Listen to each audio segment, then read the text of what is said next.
Hey there, Mike Seeklander back at you on the YouTube, and of course this is once again some content that you asked for. You wanted to know about reloading, so I'm talking reloading today. Now here's the deal. I want to have full disclosure here. If you're only a defensive shooter, the skill of reloading, while important, is something that statistically almost is never done in a civilian defensive shooting. Now, law enforcement, military, of course, you're going to reload more, but my point in saying that is, before you go work on your reloads a bunch, I hope you've already developed really good two-handed structure. You should be able to draw your handgun and shoot it in most positions. Of course, if you do have to do a reload though, it's really, really important. I'm going to talk about the emergency reload or the slide lock load. It's the same thing, and I have an unloaded and clear Wilson Combat SFT9 I'm going to be demoing with today. Of course, clear and empty there. And I have a spare magazine here with some dummy rounds. You can see my orange tip dummy rounds, which brings me to my point that anytime you're working on almost all of these skills, aside from just working on your pure recoil control and the resetting mechanism and the trigger and stuff like that, you can work most of these skills dry fire, and I recommend you do so. So let's talk about the load itself. The emergency or slide lock reload, they're the same thing, and the reason I call it emergency reload is because if the slide locks to the rear and you're in a defensive situation, it's an emergency because you were shooting the gun and you ran out of ammunition. So let's talk about the load itself. I want you to break it down into components. The three things I want you to pay attention to are, number one, the distance the gun is from your body. And what you'll find is the closer the gun is to my face, the more I feel like I'm in control of the firearm.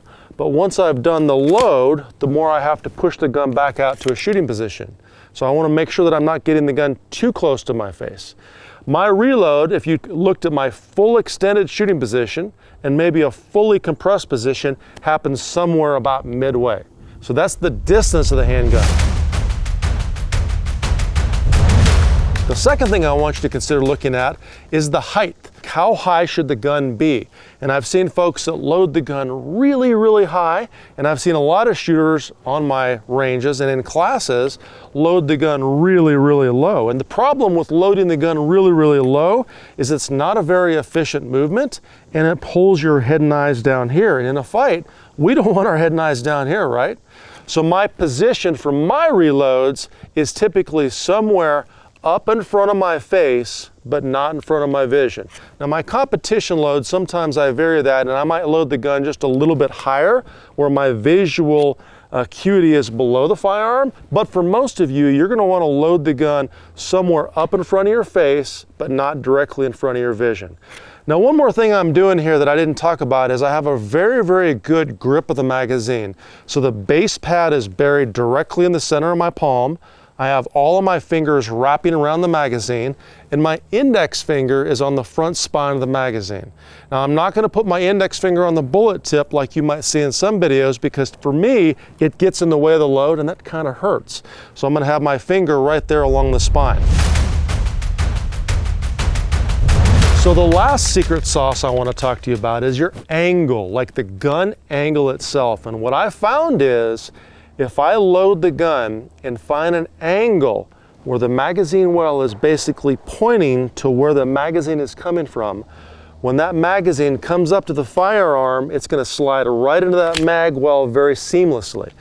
And to figure out what your sweet spot angle is, just take your handgun, grab a magazine with some dummy rounds, and practice your height, your distance, and the angle the gun is when you insert that magazine in the gun. And you'll find there's one spot where the magazine will go right inside the mag well seamlessly, and you won't have to change the angle of the load, right? And if I could find what that angle is, I want to practice that. Now some of you may have been taught, well, we need to index and drop the elbow to this specific spot. And if that works for you, that's fine. If that gets your angle correct, great, go for it. But find something that allows you to repeat that angle.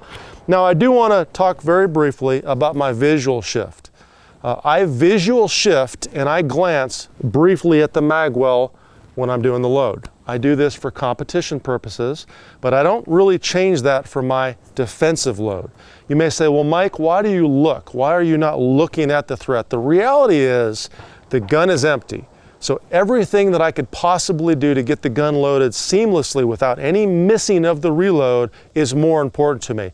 And remember, if you talked about the time my visual shift happens, it's about this long look back up on the threat or the threat area. So it's literally less than a second. I would estimate maybe a quarter of a second. I have a very quick visual look into the mag well, which allows me to get the magazine inserted, and then my eyes are back up in the threat area.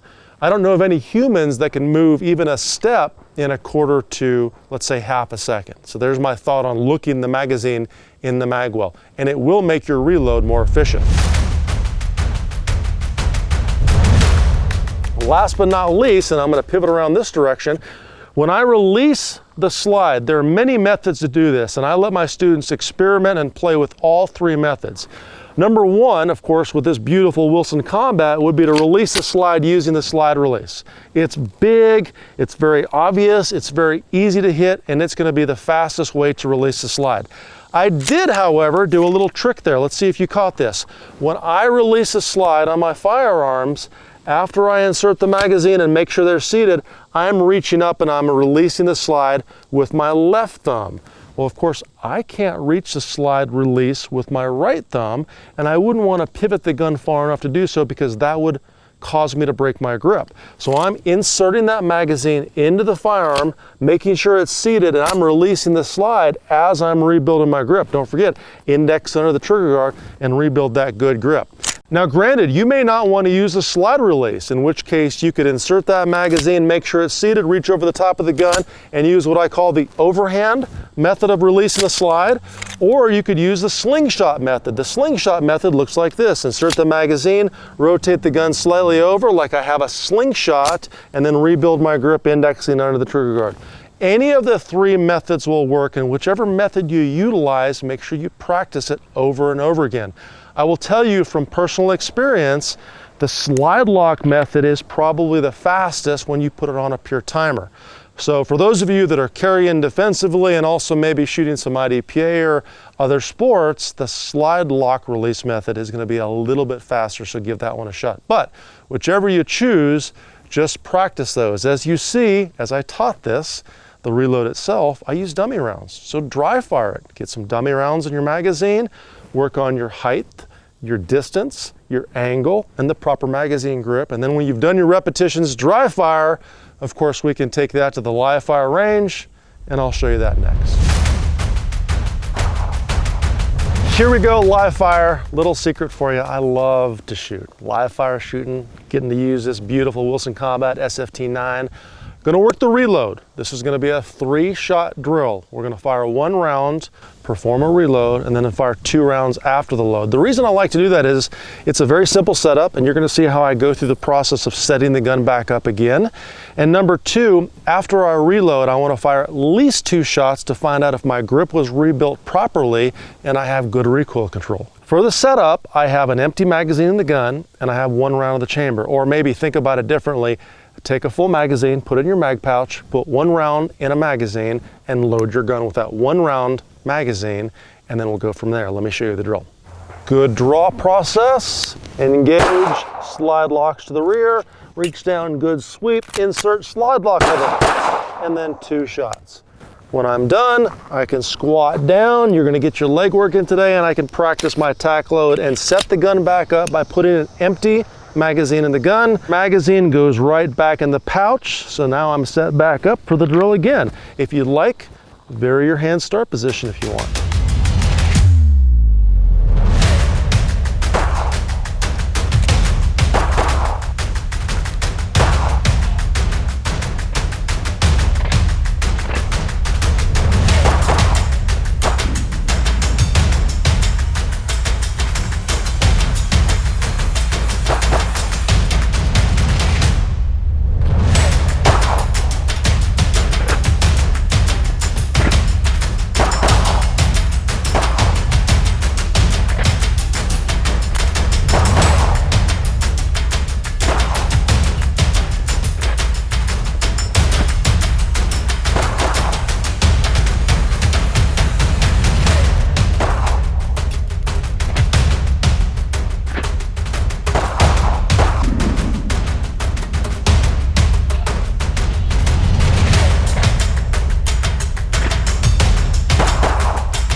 And there you have it, a simple reload drill that you can do live fire, of course, once you've put the dry fire rep work in. Don't forget, you're always assessing the distance, the height, and the angle of the gun. If your loads aren't going in smoothly like they should, figure out why. Always do that analysis.